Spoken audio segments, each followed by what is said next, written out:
Hello दोस्तों, नमस्कार। मैं प्रिंस आपका एक बार फिर से स्वागत करता हूं स्कोर मोर यूट्यूब चैनल में।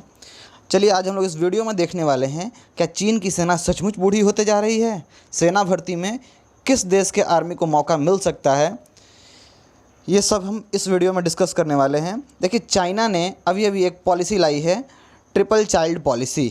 मतलब क्या है कि आप चाइना के रहने वाले हैं तो आप अब 3 बच्चों को जन्म दे सकते हैं, उनका पालन पोषण कर सकते हैं। तो ये 3 बच्चे की पॉलिसी क्यों, 2 बच्चे 1 बच्चे की जो पॉलिसी उनकी पहले से चली आ रही थी, इसको क्यों हटाया गया? देखिए, पिछले वर्ष एक वेब सीरीज आई थी पंचायत, जिसका एक डायलॉग काफ़ी प्रसिद्ध हुआ था कि 2 बच्चे हैं मीठी खीर और तीसरा बच्चा बावासीर। लेकिन इस चीज़ को अब यहाँ पे देखिए क्या किया गया, एबॉलिश कर दिया है कि नहीं, तीसरा बच्चा आप पैदा कर सकते हैं। लेकिन वहाँ की जनता मानने वाली नहीं है। आपने तो कह दिया कि आप तीसरा बच्चा पैदा कर सकते हैं, लेकिन लोग कह रहे हैं कि तीसरा बच्चा क्या, दूसरा बच्चा हम पैदा नहीं करना चाहते। एक बच्चे का खर्च उठाना इतना महंगा है, उसको पैदा करना, उसके स्कूल के फ़ी को भरना, यूनिवर्सिटी जा रहा तो उसका खर्चा उठाना वगैरह वगैरह, इतना ज़्यादा महंगा हो गया है अब पूरा लाइफस्टाइल कि हम 3 बच्चे कहाँ से करेंगे। और आपकी जनसंख्या गिर रही है तो गिरने दो, हमको क्या फ़र्क पड़ता है। लेकिन चाइना इस सब के लिए एक सिक्योर पॉलिसी लाया है कि यदि आप तीसरा बच्चा पैदा करते हैं तो आपको क्या मिलेगा। ये सारा कुछ इस वीडियो में मैं डिस्कस करूंगा। देखिए, हुआ क्या था, 1979 में चाइना एक पॉलिसी लाया था, सिंगल चाइल्ड पॉलिसी। मतलब आप एक बच्चे को ही जन्म दे सकते हैं। यदि आपने एक से ज़्यादा बच्चों को जन्म दिया, सही है, तो आपको किसी तरह का गवर्नमेंट सपोर्ट नहीं मिलेगा। मतलब यदि आप गवर्नमेंट नौकरी कर रहे हैं तो आप दूसरे बच्चे को जन्म देते ही आपकी नौकरी ख़त्म हो जाएगी किसी तरह का। जैसे इंडिया में क्या है कि 4 बच्चे हैं, 2 बीबी है, अपने हैं, ये सब मिले हुए हैं एक परिवार में और सबको मिल रहा है, राशन अलग अलग मिल रहा है। घर भले ही पक्का का बना हुआ है, लेकिन देखिएगा तो इंदिरा आवास से उनका घर बन जा रहा है। लेकिन चाइना में ऐसा नहीं है।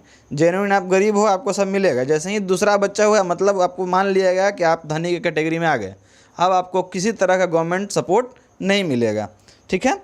अब देखा गया कि 2016 आते आते वहाँ का जब सेंसस होता है, हर 10 साल में क्या होता है, सेंसस मतलब जनगणना की जाती है। तो सेंसस में पता चला कि ले तो जनसंख्या लगातार घटते जा रही है। और जनसंख्या जब लगातार घटेगी तो क्या होगा, धीरे धीरे लोग बूढ़े होते जाएंगे आपके देश में, और उससे आपके वर्कफोर्स पे काफ़ी इफ़ेक्ट पड़ेगा। तो चाइना ने 2016 में क्या किया कि डबल चाइल्ड पॉलिसी ला दी। मतलब आप 2 बच्चों को जन्म दे सकते हैं, इसमें सरकार आप पे किसी तरह का कोई जोर ज़बरदस्ती नहीं करेगी। तो ये डबल चाइल्ड पॉलिसी जो था, ये लाया था किसने, ये सी जिनपिंग चचा ने, ठीक है। अब क्या हुआ कि इन्होंने जब लास्ट टाइम अभी मतलब 2020 का जब सेंसस आया, एक एक डेकेड पे सेंसस होता है, मतलब हर 10 साल पे। तो ये जो 2020 का सेंसस आया, इसमें पता चला कि ले ये तो हमने जितना टारगेट किया था उससे भी कम आया। इन्होंने टारगेट करके रखा था, जैसे 2010 में इनकी जनसंख्या 1.34 बिलियन थी। इन्होंने टारगेट किया था कि 2020 आते आते हमारा जनसंख्या कितना हो जाएगा, मान लो, मतलब इनका टारगेट था कि 1.41 बिलियन हमारी जनसंख्या हो जाएगी। और जनसंख्या इनके द्वारा दिखाया गया जहाँ तक पेपर वर्क पे कि 1.40 बिलियन हो भी गई। लेकिन फिर भी इनको लग रहा है कि 0.1 बिलियन जो कम हुआ है, एक्चुअली 0.1 बिलियन इनके पेपर के हिसाब से कम हुआ है दोस्तों। ड्रास्टिकली चेंज आया है। मैं बता दूं कि काफ़ी गिरावट आई है इनकी जनसंख्या में, इसलिए इन्होंने ऐसा कदम उठाया, वरना ये ऐसा कदम उठाने वाले नहीं है। भले ही ये लोग धूर्त तो हैं ही, बचपन से धूर्त है, तो ये सही दिखा नहीं सकता है। चलिए देखते हैं हम लोग आगे और न्यूज़पेपर्स का क्या कहना है। बाकी बहुत सारी चीज़ें हम इस वीडियो में डिस्कस करने वाले हैं। देखिए, ये पोस्ट है BBC का, इसमें दिखाया गया है कि China allows couples to have 3 childrens, मतलब 3 चाइल्ड आप पैदा कर सकते हैं। इस तरह से अगला चाइल्ड हम पोस्ट देखते हैं, ये हिंदू का पोस्ट है। द हिंदू ने भी लिखा है कि China announce 3 child policy in major policy shift. ये एक बहुत बड़ा चेंज देखने को मिल सकता है चाइना के पॉलिसी में, ठीक है, कि आप 3 बच्चों को पैदा कर सकते हैं। गवर्नमेंट आपके तीसरे बच्चे के लिए काफ़ी कुछ फंड्स देने वाली है। चाइना ने, मतलब गवर्नमेंट ने ऐसा भी कहा है कि आप तीसरा बच्चा पैदा कीजिए, हम उसके लिए आपका बहुत सारा भार उठाएंगे। देखिए, चाइना की पॉलिसी क्या है, तो मैं यहाँ पे एक बार फिर से डिस्कस कर दूँ कि 1979 में, याद रखिएगा 1979 में उसने सिंगल चाइल्ड पॉलिसी लाई थी, 2016 में डबल चाइल्ड, और अभी 2021 आ रहा है तो उसने क्या कर दिया, ट्रिपल चाइल्ड पॉलिसी ला दी है। अब हम बात करते हैं कि वहाँ पे स्थिति क्या हुई थी डबल चाइल्ड और सिंगल चाइल्ड पैदा करने से। वहाँ का सेक्स रेशियो जो था ना वो काफ़ी गड़बड़ हो गया था। मतलब क्या था कि पर 1000 लोगों पे, या फिर मान लीजिए 100 मानते हैं यदि, तो देखिए यहाँ पे मैंने एक आर्टिकल लगाया है, पर 100 फीमेल बॉर्न टू 106 मेल, यानी कि जन्म के समय 100 महिलाएं पैदा होती थी और 106 मेल्स। स्थिति धीरे धीरे ऐसी बन गई है अभी तक कि वहाँ पे अब सिंगल्स की संख्या काफ़ी ज़्यादा होने वाली है। मतलब अब लोगों को शादी करने के लिए औरतें नहीं मिल रही है वहाँ पे। देखिए मैं थोड़ा सा एक और आर्टिकल आपको दिखाऊं।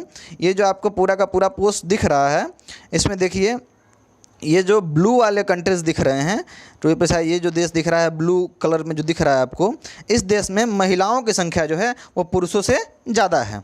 इसमें आपका ये पूरा रसिया आ रहा है, ये पूरा नॉर्दर्न अमेरिका आ रहा है, और ये साउथ अमेरिका में कुछ देश आ रहे हैं, और ये सारे देशों में क्या है, महिलाओं की संख्या पुरुषों से ज़्यादा है। अच्छा, जो रेड में दिख रहा है, रेड में आपको दिख रहा होगा, ये पूरा सेंट्रल एशिया हो गया, ये आपका नॉर्दर्न अफ्रीका हो गया, और इधर कुछ आसियान कंट्रीज़ हैं जिसमें आपका फिलीपींस और ये इंडोनेशिया वगैरह आ रहा है। इस देश में क्या है, पुरुषों की संख्या महिलाओं से ज़्यादा है। उस तरह से एक और मैं आपको पिक्चर के यहाँ पे क्लियर कर दूँ। देखिए यहाँ पे कुल जनसंख्या जो दिखाया गया है, इसमें अधिक महिलाओं और लड़कियाँ, ये ब्लू वाला जो कलर दिख रहा है इसमें महिलाएं और लड़कियों की संख्या अधिक है, और लाल वाला में पुरुष की संख्या अधिक है। लाल वाला ये आपको सेंट्रल एशिया में लगभग दिख रहा है, इधर ग्रीनलैंड में दिख रहा है थोड़ा सा, इन सब में पुरुषों की संख्या अधिक है। तो ये अधिक और कम होने का चक्कर क्या था, मैं आपको एक बार और क्लियर कर दूं। तो जैसे ही चाइना ने कहा कि हमें सिंगल चाइल्ड पॉलिसी पसंद है, तो वहाँ के लोग अब सिंगल चाइल्ड जब पैदा करते थे तो उसमें लोग खासा ख्याल रखने लगे कि हम यहाँ पे मेल चाइल्ड को ही पैदा करें, मतलब लड़का होना चाहिए, लड़की नहीं होनी चाहिए। तो लड़का पैदा करने के चक्कर में लड़कियाँ कम होने लगी। स्थिति यहाँ तक बन आई कि लोग जन्म के समय यदि अल्ट्रासाउंड करवा के चेक करवा लिए किसी वजह से, तो वो लोग यदि पता चल गया कि लड़की है तो उसको हत्या करवा देते थे। मतलब अबॉर्शन का केस काफ़ी ज़्यादा आपको देखने को मिलने लगा था। इससे क्या हुआ कि बहुत सारा चेंज आ गया इनके सेक्स रेशियो में। मैं यहाँ पे एक चीज़ और आपको क्लियर कर दूँ। देखिए एक ग्राफ है, इसमें आपको देखने को मिल जाएगा, काफ़ी चेंज आपको देखने को मिलेगा इसमें। देखिए ये जो ब्लैक वाला है ये इंडिया का आपको ग्राफ दिख रहा होगा, और जो ये ब्राउन कलर का है ये आपको देखने को मिल रहा है चाइना का। ठीक है, इसमें क्या दिखाया गया, देखिए वाशिंगटन पोस्ट का मैंने आर्टिकल लिया है, इसमें दिखाया है गर्ल एंड बॉयज़ जो हैं वो 0 से 4 साल के एज में कितने पैदा हुए 2018 में। देखिए आपको दिख रहा होगा कि 57 मिलियन गर्ल्स पैदा हुई इंडिया में और 63 मिलियन बॉयज़ पैदा हुए। लेकिन देखिए इंडिया का चाइना का जनसंख्या इंडिया से ज़्यादा होने के बावजूद भी मात्र 39 मिलियन गर्ल्स पैदा हुई और 45 मिलियन बॉयज़ पैदा हुए। ऐसी स्थिति हो गई है वहाँ पे। और देखिए मैं आपको और दिखा दूँ इसमें अंतर कितने का रहा। तो देखिए इंडिया में अंतर रहा 6.2 मिलियन का, और चाइना में अंतर हो गया 5.9 मिलियन का अंतर हो गया बॉयज़ और गर्ल्स में 0 से 4 ईयर्स के लिए। वहीं यदि हम बात करते हैं बड़े लोगों में, यानी कि जो लोग कामगार हैं, जो लोग वर्कफोर्स में मतलब सहायता करते हैं, उनमें देखें तो देखिए 15 से 49 साल के यदि मेंस की बात करें तो वो 280 हैं। तो वहीं 15 से 29 साल की महिलाओं की बात करें तो मात्र 100 हैं। ये कहाँ पे, ये चाइना में। वहीं इंडिया में देखते हैं तो 15 से 49 साल के लोग मतलब मेल जो हैं वो 220 हैं, वहीं 15 से 29 साल की महिलाएं कितनी हैं, 100 हैं। देखिए कितना बड़ा अंतर आपको देखने को मिल रहा है। अब चाइना को ये खतरा सताने लगा है कि हमारे देश में इतनी जो इंडस्ट्रीज हैं वो कैसे चलेंगी आने वाले दिनों में। लोगों का इतना जनसंख्या कम हो रहा है तो इंडस्ट्रीज कहाँ से चलेंगी, कैसे चलेंगी। अब धीरे धीरे इंडस्ट्री वाले भी सोच रहे हैं। देखिए आपको बहुत सारा पोस्ट देखने को मिल गया होगा पिछले कुछ महीनों में कि वहाँ से बहुत सारी फैक्ट्रियाँ उठ के और वियतनाम और बांग्लादेश जैसे देशों में लगते जा रही हैं। मतलब वहाँ पे अब उनको यूथ जनरेशन ज़्यादा मिल रहा है, और चाइना में यूथ की जनसंख्या जो है कम होती जा रही है। तो वहाँ पे क्या हो रहा है, अब लेबर, स्किल्ड लेबर की कमी हो गई है, इस वजह से कंपनियाँ वहाँ से शिफ्ट कर रही है। स्थिति ऐसी बनाई है कि चाइना के लोग म्यांमार से महिलाओं की ट्रैफिकिंग करके ले जा रहे हैं। देख पा रहे हैं आप लोग कि महिलाओं की ट्रैफिकिंग बढ़ गई है, और इस वजह से म्यांमार से महिलाओं को ले जा करके और वहाँ के लोग शादी कर रहे हैं। सोच लीजिए स्थिति क्या बन गई है। महिलाओं को यहाँ से ले जाया जा रहा है और ले जाके चाइना में शादी किया जा रहा है। स्थिति और थोड़ा सा दिखाते हैं आपको कि पाकिस्तान के साथ उन लोगों ने क्या किया है। पाकिस्तान से महिलाओं की मतलब ज़बरदस्ती वहाँ से ख़रीदारी करके या फिर उठा के वो लोग लेके जा रहे हैं अपने देश में, और वहाँ पे ले जाकर उनसे शादी कर रहे हैं। लेकिन पाकिस्तान ने एक और कदम उठाया है, ये कितना घिनौना है आप खुद सोच सकते हैं कि उसने मुस्लिम महिलाओं के जाने पर रोक लगा दी और ऐसा कर दिया कि केवल मतलब हिंदू और क्रिश्चियन जो महिलाएं हैं पाकिस्तान में उनको वो भेज दे रहा है। देखिए, हिंदू और क्रिश्चियंस को वो भेज दे रहा है। ये मैं खुद से नहीं कर रहा हूँ, ये सारा BBC और वाशिंगटन पोस्ट का ये आर्टिकल है, ठीक है। ऐसी स्थिति बनाई है वहाँ के युवा जो हैं, उनमें स्थिति ऐसी पैदा हो गई है। देखिए, आपको यहाँ से मैं थोड़ा सा आंकड़ा दिखा दूँ तो 2050 तक ऐसी स्थिति होने वाली है कि वहाँ पे 50 साल तक के युवाओं में 15% युवा ऐसे होंगे जिनकी शादी ही नहीं होगी, मतलब सिंगल मरेंगे। और भारत के लौंडों की बात करें तो यहाँ भी कुछ कमी नहीं है, यहाँ भी 10% लौंडे सिंगल मरने वाले हैं, मतलब 10% लोग सिंगल मरेंगे। तो कब तक? 2050 तक ये स्थिति बनने वाली है, जैसा हम लोगों ने लड़के और लड़कियों में विभेद करके ये स्थिति पैदा की है। चलिए दिखाते हैं चैलेंजेस क्या क्या हैं चाइना में इस सेंसस को लेके। देखिए, चाइना की आर्मी भी अब सोच में पड़ गई है कि आखिर हम कहाँ से लोगों को भर्ती करेंगे अपने आर्मी में। देखिए, आपको यहाँ पे दिख रहा होगा, ये हिंदुस्तान टाइम्स का एक पोस्ट है जिसमें दिखाया गया है कि China once decade census release this month showed that 12 million babies were born in last year. देखिए, स्थिति क्या है कि 2016 की जब बात करें उस समय एक साल में मतलब लगभग कितने लोग पैदा होते थे, तो बच्चे पैदा होते थे तो 18 मिलियन के आसपास। वही 2020 में स्थिति ऐसी बन गई है कि मात्र 12 मिलियन बच्चे पैदा हुए हैं। धीरे धीरे ये स्थिति गिरती जा रही है। मैं इसका एक ग्राफ दिखाऊंगा आगे चल के। ये स्थिति गिरती जा रही है। ऐसी स्थिति कब से बनी है ये मैं दिखा दूं तो 1961 के समय कुछ लोगों का मानना है कि 1962 तक ये स्थिति चली थी, ग्रेट फेमाइन की, मतलब वहाँ पे भयानक अकाल आ गया था चाइना में। और उस समय क्या हुआ था, ये स्थिति 59 से 61 या कई स्कॉलर्स मानते हैं कि 58 से 62 तक की स्थिति थी, मतलब अकाल की स्थिति। उस समय ऐसा हुआ था कि बच्चे का जन्म दर कम था, लेकिन फिर से ये स्थिति उत्पन्न हो गई है कि बच्चों का जन्म दर वहाँ पर कम हो गया है। अच्छा, जन्म दर की जब हम बात करेंगे तो देखिए वहाँ का जन्म दर क्या है, तो 1.3 चिल्ड्रन एक वीमेन पैदा कर सकती है। ध्यान दीजिएगा कि एक औरत चाइना की अपने जीवन काल में 1.3 चिल्ड्रन पैदा कर सकती है। मतलब यदि आपको ब्रॉड आंकड़ा समझाएं तो 1300 महिलाएं मिल करके 1300 बच्चे 1000 महिलाएं पैदा कर सकती हैं। मतलब 1000 यदि महिला है तो कितना बच्चा पैदा कर सकती है? 1300 बच्चा पैदा कर सकती है। वहीं इंडिया का आंकड़ा ले तो इंडिया में 1000 महिलाएं लगभग 2200 बच्चे पैदा कर सकती हैं। कितने?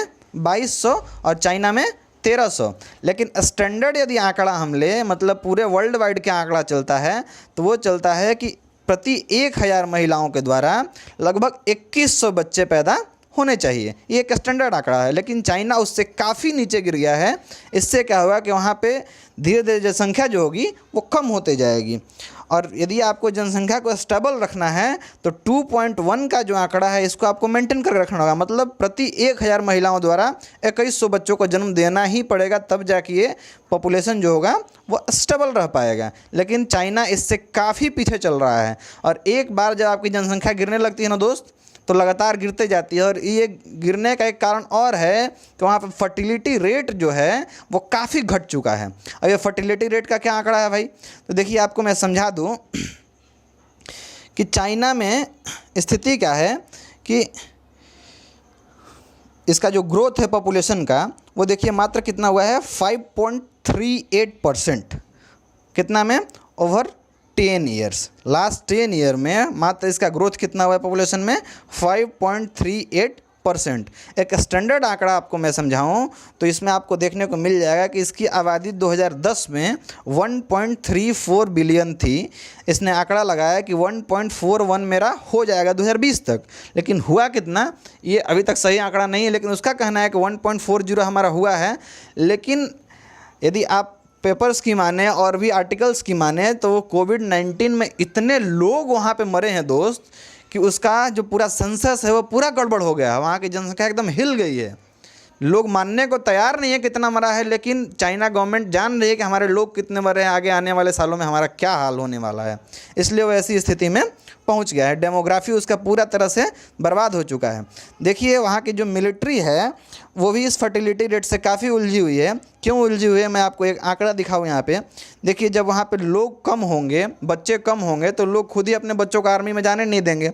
और कुछ बच्चे जब जाएंगे भी तो जो स्टैंडर्ड एक होता है आर्मी में भर्ती होने का, उससे चाइना को समझौता करना पड़ जाएगा। कैसा समझौता करना पड़ जाएगा? देखिए, स्थिति ऐसी आ जाएगी कि आपको लोगों जो आर्मीज़ के जो रिक्रूटमेंट होगी उसमें शिक्षा का जो स्तर होगा वो गिर जाएगा, ट्रूप्स के जो हाइट होंगे वो गिर जाएंगे, आई साइट उनका कमज़ोर हो जाएगा। मतलब कमज़ोर होने का मतलब क्या है कि यदि आप 1000 लोगों का मेडिकल टेस्ट करवाते हैं, उसमें से आपको पता चलेगा कि 100 लोग ही ऐसे हैं जो 6/6 आई के साथ आए हैं, लेकिन आपको रिक्रूट करना है मान लीजिए 1000 में से 800 लोगों को, और 100 लोग ही आपके पास आए 6/6 आई वाला। अब आपको क्या करना होगा भाई, थोड़ा सा और आप स्टैंडर्ड को डाउन कीजिएगा, बोलिए ना अच्छा जिसका 6/9 आई है वो भी आ सकता है।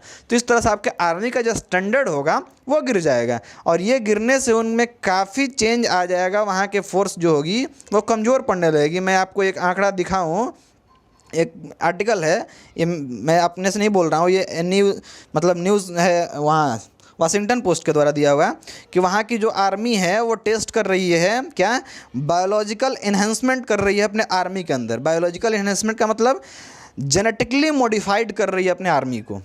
समझ रहे हैं कितना बड़ा चेंज लाने वाला है वहाँ? देखिए, लोगों के पास जो जेनेटिक कोड है उसमें वो चेंज कर रहा है। किस लिए चेंज कर रहा है कि ताकि एक इंसान जो हो उसको भूख प्यास थकान ये सब कम लगे। मतलब उसके जीन में कुछ ऐसा चेंज कर दें हम कि जो ट्रूप्स हों, जो आर्मी हो, वो कम समय तक, मतलब ज़्यादा समय तक काम करे, कम थके, खाना कम खाए, पानी कम पिए, मतलब किसी भी परिस्थिति में वो ट्रूप्स खड़ी रहे। इसके लिए वो जेनेटिक चेंज कर रहा है अपने आर्मी पे, ये सारा शोध कर रहा है।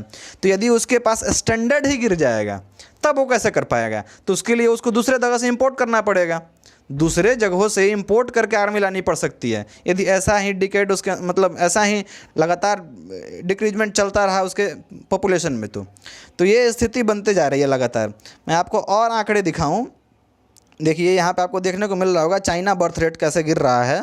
देखिए ये 1979 का आंकड़ा है। यहाँ पे आप देख पा रहे होंगे कि प्रति 1000 महिलाएं जो हैं वो 1979 के समय कितने बच्चे पैदा कर रही थी? लगभग 22 से 25 बच्चों को जन्म दे रही थी। लेकिन धीरे धीरे ये आंकड़ा देखिए लगातार गिर रहा है। यहाँ 2016 में आके 2 चाइल्ड पॉलिसी आ गई, 2 चाइल्ड पॉलिसी आई, फिर भी देखिए आंकड़ा लगातार गिर रहा है। अब यहाँ पे आपको दिख रहा होगा कि ये 7-8 के आसपास आ गया है। मतलब प्रति 1000 महिलाएं अब 7-8 बच्चों को जन्म दे रही हैं। अच्छा, ऐसा क्यों हो रहा है भाई कि लगातार ये छूट भी दिया जा रहा है कि आप 2 बच्चे पैदा कर सकते हैं, फिर भी लोग ऐसा क्यों कर रहे हैं? क्योंकि लोगों का लाइफ स्टाइल चेंज हो चुका है। अब लोग नहीं चाहते हैं कि हम बच्चे पैदा करें।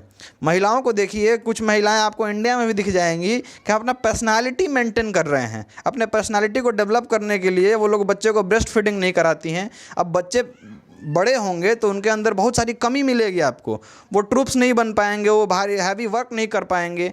तो आखिर इन सब से मतलब घाटा ही है। यदि बच्चे पैदा होते भी हैं तो घाटा है। लेकिन वहाँ के लोगों की सोच ऐसी हो गई है। क्यों ऐसी हो गई? क्योंकि लोग अब गांव छोड़ के शहरों में बसने लगे हैं। वहाँ पे उनको एजुकेशन मिल रहा है, स्वास्थ्य सुविधा मिल रहा है। इससे धीरे धीरे लोगों में ऐसा चेंजिंग आते जा रहा है कि अच्छा हम शहर में एक ही बच्चे को लेके ठीक है, क्योंकि घर लगातार महंगा हो रहा है, ज़मीन कम हो रहा है, सिकुड़ते जा रहा है। अब आप एक रूम में एक बच्चे के साथ रह सकते हैं। यदि 2-3 बच्चे आप पैदा कर लेते हैं तो आपको 2-3 रूम की ज़रूरत पड़ेगी। सबका स्कूल फ़ी दो, सबको यूनिवर्सिटी तक आ गया बात तो उनको ये करो, उनकी शादी हो गई तो उनके लिए और बड़ा घर खरीदो, वगैरह वगैरह। तो लोग चाहते हैं कि हम क्यों बच्चा पैदा करें? अरे हमको भी मरना है, आगे चल के बच्चे हमारे भी नहीं करेंगे, हमें सेवा सत्कार तो करेंगे नहीं, इससे बढ़िया जाओ छोड़ दो, एक बच्चा है वही काफ़ी है। तो इस वजह से क्या हो रहा है कि अब केवल एक परिवार को ही दिक्कत नहीं हो रही है, पूरे के पूरे चाइना को दिक्कत होने लगी है। तो इस वजह से कुछ समय बाद दिन ऐसा आ जाएगा कि चाइना को भाड़े पे आर्मी लेनी पड़ सकती है, या किसी देश के लोगों को बुला के अपनी आर्मी में शामिल करना पड़ सकता है। तो क्या इस लिस्ट में इंडिया शामिल होगा? ये देखने की बात होगी आने वाले 10 सालों में। तो चलिए, उम्मीद करता हूँ कि ये वीडियो आपको अच्छी तरह समझ में आ गया होगा कि क्यों चाइना 3 चाइल्ड पॉलिसी लाया है और इसकी क्या क्या वजहें हैं। धन्यवाद, खुश रहिए, पढ़ते रहिए।